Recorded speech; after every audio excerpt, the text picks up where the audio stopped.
application before you is one dated 5th of today. And it's go through a notice of motion.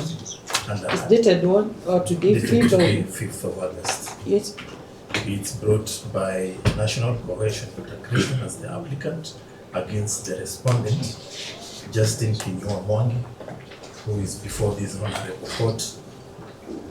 The application is supported by the affidavit of Corporal Cyrus Keter, who is a DCI at the headquarters. You say corporal? Corporal Cyrus Keter, number 83476. Yes. He supports that application for orders that this court do issue the DCI investigation digital forensic laboratory to conduct forensic examination. With, you are too fast, this year with? That this court do authorize the Laboratory? yes, to Yes. conduct forensic examination, extraction, analysis of all electronic devices, SIM cards, social media accounts, cloud-based accounts associated with the respondent, and any other digital evidence relevant to the investigations that they intend to carry. Number 2, to issue an order compelling the respondent to disclose to the investigating officer before the court, Cyrus Keter, all the passwords, codes, login credentials, Passwords? Codes? all login credentials for purposes of cyber analysis and extraction of data by the DCI Digital Forensic Laboratory. And number 3, Yes. for this court to issue an order compelling the DCI Investigation Digital Forensic Laboratory, To issue the DCI. yes, to give to Corporal Cyrus the investigation attached to I'm not getting it. The court to issue? the court to issue and compel the DCI Digital Forensic Laboratory to make and give the IO before this honorable court an investigation, and the investigator. Please, you say address court while, looking here so that Yes, yes, you okay. don't leave me behind. Yes. You say digital forensic laboratory? Digital Forensic Laboratory Yes. to make and give Cyrus Keter, the investigator, a certificate of production of electronic evidence under section 106B(4) of the Evidence Act.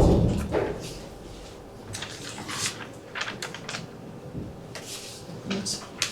Your Honor, those are the orders we are seeking. Yes. And if you will indulge the prosecution as the applicant, Yes.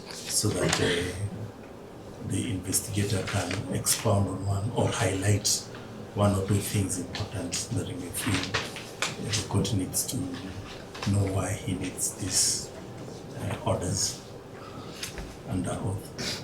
Sorry. No, Your Honor, before we proceed, Yes. we are objecting to the application, so I would like to make the objection because it must be determined in limine. Yes. It goes to jurisdiction. The application before you is under Section 36A. Let me know what you're objecting to. Yes. That he should take an oath. No, I'm objecting They are to not done with the application. No, he cannot take an oath before we deal with the application, which goes to jurisdiction for this matter to be heard at all. So what is your objection? My objection, Your Honor, is under Section... Wait. Yeah. Mr. Muge, Yes. you object to? The application being made at all and the jurisdiction of this honorable courts to hear and determine this application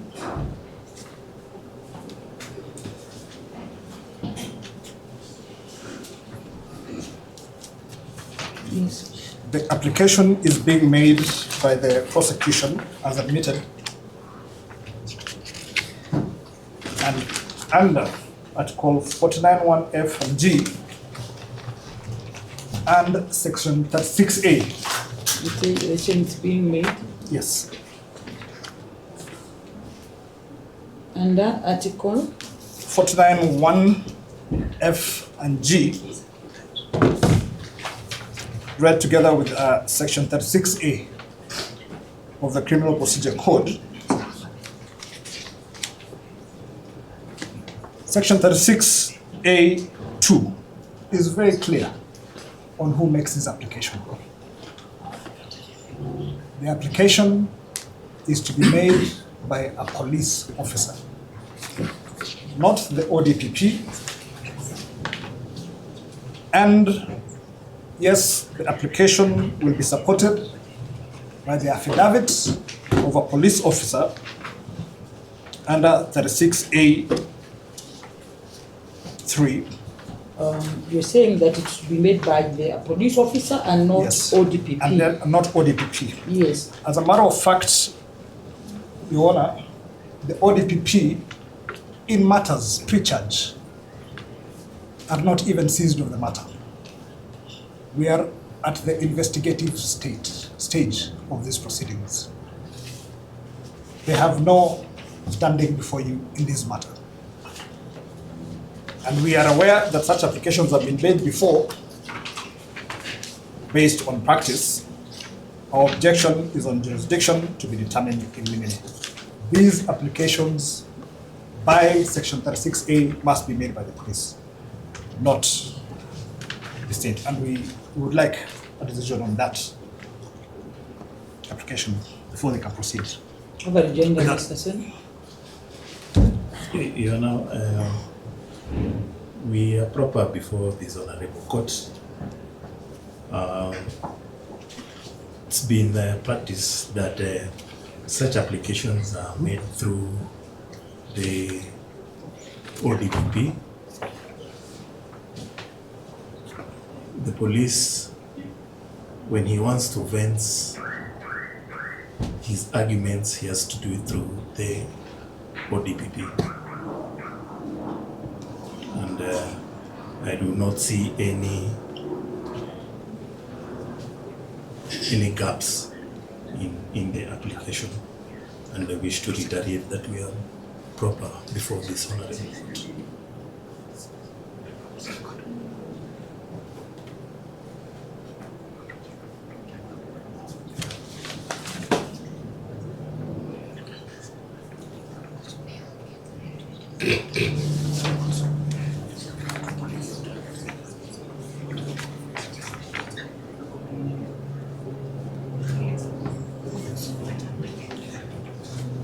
The DCI and the police has to tie down through the ODPP so that justice can be dispensed.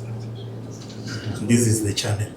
There is no any other channel. When they raise the issue of jurisdiction, Mr. Sonia, we have to determine it, unfortunately.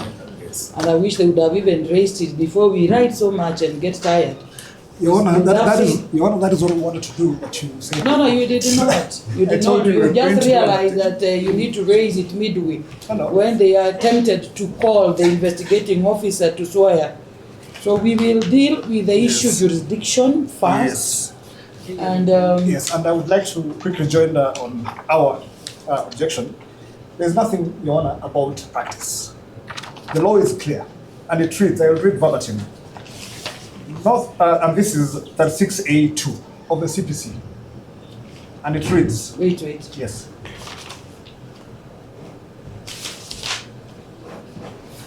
Mr. Muge, section 36A.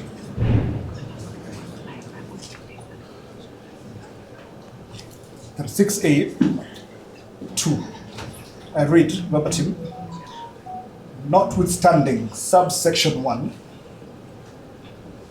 if a police officer has reasonable grounds to believe that the detention of a person arrested beyond the 24 hours period is necessary, the police officer shall, it is a police officer, produce the suspect, he has been produced, and apply in writing. It is the police officer to apply in writing, not the ODPP. Yes. And so, and further at 3, that an application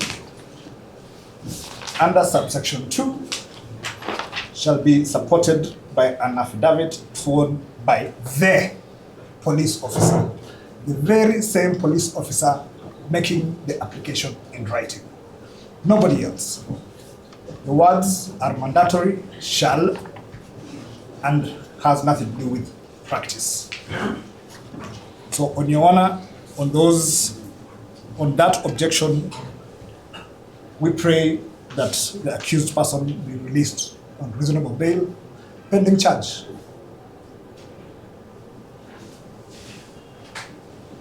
Are you making a bail application or you are opposing jurisdiction? I have opposed jurisdiction, and that is the end of our application. So we At do the a end of ruling it, on yes, the same yes, on whether this application be made by the DPP or the police Yes. on the 6th. yes. And in fact, Your Honor, from what counsel said, Yes. that the police always make, even for bank accounts, applications, check bank accounts, they always make it themselves. It is not the ODPP that makes it for them. And I don't want to preempt, just I'll do a ruling. Yes, but I'll do a ruling. yes, but on the National Police I Service, am from what you in said, practice as well, so I'll do a Yes. ruling just one thing. based on practice and provision of the law. So sit down, Mr. Yes. Muge. But just So to be you do a clear, ruling on the 60th, or I would have done this afternoon, but I'm too busy. So I'll do on the 60th of August. but Your Honor, So that when we make a determination whether the application is proper before court, then we can proceed with the Yes. application. which is fine, Your Honor, but today is 24 hours he has been here, and because he is before you, you are making the application for his release. This is not seeking to detain him. Why are you mixing It issues? is. There are two files. Yes, Counsel, have you read this one? I have read it. So what is the order seeking to detain him? For Where 10 is it? days. Where? The application seeks to detain him for. No, Mr. Muge, you are confusing us. Yeah? These are different applications, Mr. Muge. Sit down. Okay, fine. On that one then. Yes.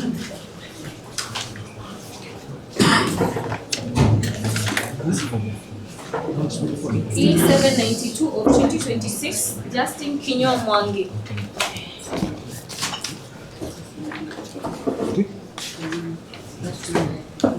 Okay. Your Honor, once again, the same. This is the one for Jerry, or you are still the one on the lead in this one? I'm lead all the time, Your Honor, for the So accused person. Mr. Muge, Yes. let me record because this is a different one. Yes.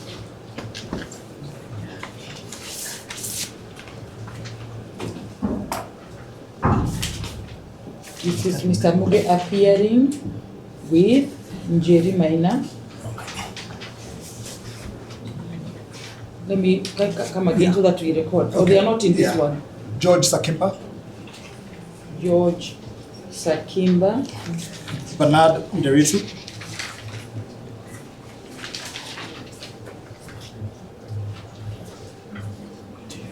proceed. and Mr. Patrick Kung. Patrick Kung.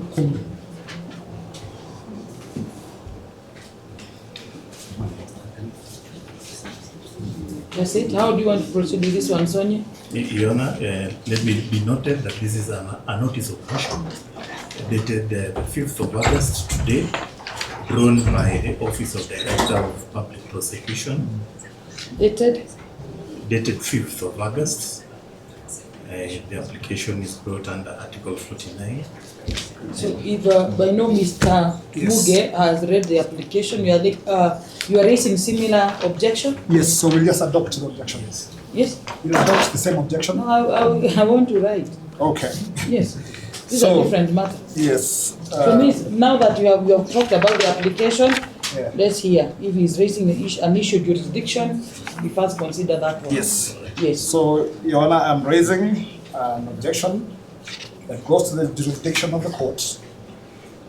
Is it the jurisdiction of the court you are challenging or the jurisdiction of the Yes, DPP? the jurisdiction of the court to hear and determine an application made ultra vires by the ODPP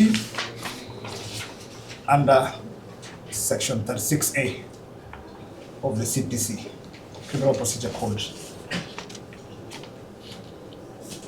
On the ground, You say that is 6? A of the Criminal Procedure Code, which they ground the application on, seeking pre-charge detention of the respondents on the ground that this application can only be made by a police officer and not the DPP. And we rely on 36A subsection 2 and subsection 3, which provide in mandatory terms Or which act? of the Criminal Procedure Code, which provides in mandatory terms that an application for pre-charge detention shall be made by a police officer in writing, and that the application must be supported by an affidavit made by the police officer making that application. The ODPP is pre-charge, not yet seized of the matter, and does not represent the National Police Service, who in legal matters are represented by the Attorney General, not the ODPP.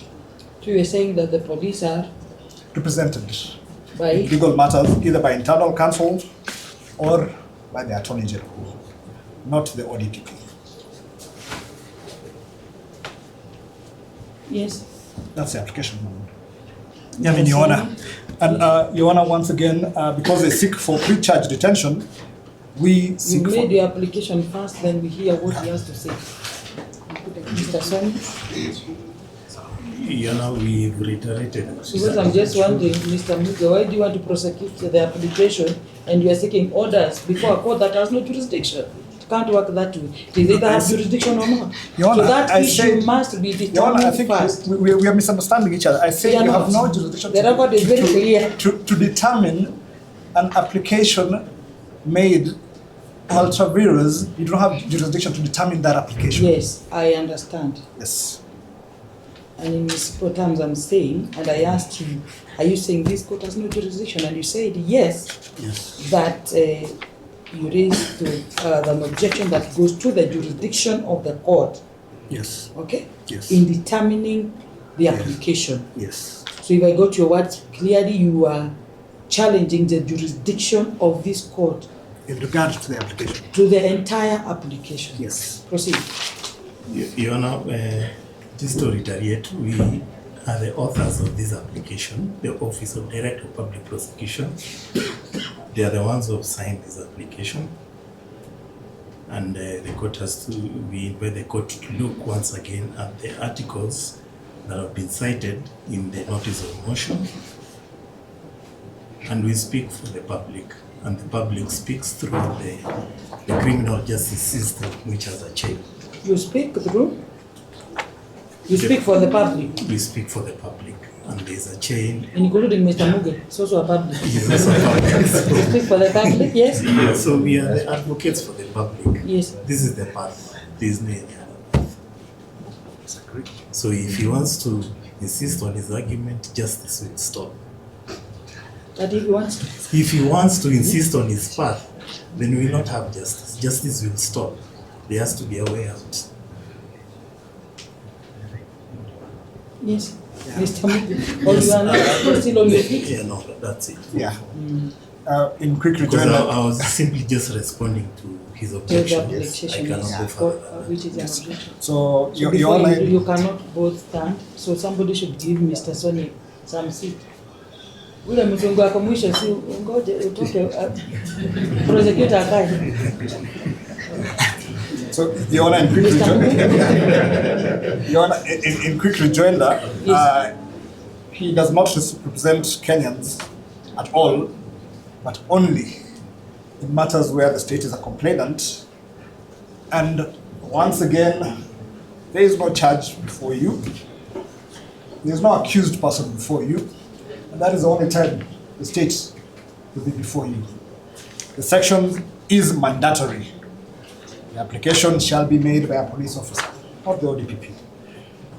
They can approach Parliament to amend the Act, the code, but as it stands, police officer, not the ODPP. Much obliged.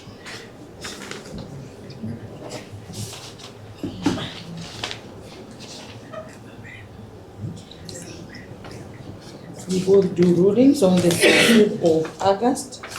Should we find that the court has jurisdiction to entertain such an application, we will proceed. Should we not, then we'll give further orders. Between, do you have the post list for the 6th? We could maybe between 11 and 12. Between 11 and 12. Right? Okay. So that, call out the other, please. Your Honor, Yes, Ms. Njeri? I think it would be very prudent. There's no charge sheet before you, which is apparent on the record of this court. Your Honor, this is a holding charge. They were making an application that you have said you will determine at a later time, which will be past the 24 hours. You see, of course, that is, something that you should approach the High Court, not this court, when it comes to 24 hours. The challenge, Jerry, you were keen. What has been raised by Mr. Muge, your counterpart, is that we totally have no jurisdiction. So I cannot determine anything sought in this application unless I determine that I have jurisdiction to deal with the same. If you have a problem with that one, the High Court is happy. Your Honor, that is to do with the application. I think it was very clear, and we've all heard, Your Honor. I would be very. And Jerry, I don't know how to I don't know whether you were keen like myself. I've asked counsel, that's why I asked, are you still the lead counsel? And he said yes. I raised an objection that goes to the jurisdiction of the court in hearing and determining the application made by the ODPP. This is the application. Very well, and it is good that you have said determine the application. Yes. It is in regard to the application. Yes. He has not at any point raised any issues in regard to jurisdiction pertaining the suspect being released by this court. I don't know whether I'm the one who was not in a group of schools, but Njeri, the order you are seeking is in the application, is it not? Or maybe you have not read it. Seeking to detain this person. It is part of this application. Whether to detain him or not, go to jurisdiction as raised by Mr. Muge. Your Honor, if I may. Let me do the others. Your Honor. There was a lead counsel, very learned counsel, Mr. Muge. This matter, Your No, I will not And I allow you. respect Sit down. Give me this one, then you'll address me later. Give me this one. Your Honor, it goes to the rights of the accused, and he is before you. That application was made by the BPP. We have dealt with that application. So are you saying that he should now make an application to detain? No. The accused person is before you. And Article 49(1)(g), After 24 hours, when the accused person is before you, he has the right to be released on bail. And we are making the application that he be released on bail unless there are compelling reasons holding him Let me here. hear Mr. Sonia. That has nothing to do with the application. Sit down. Let me hear Mr. Sonia. You know, the accused has been brought to this court Yes. because of this application. He's been brought in a package. This package has to be dealt with first, so that before any other issue has been dealt with. So I concur with you that first of all dispense with the objection issues that have been brought with the court, and then we can go in that order.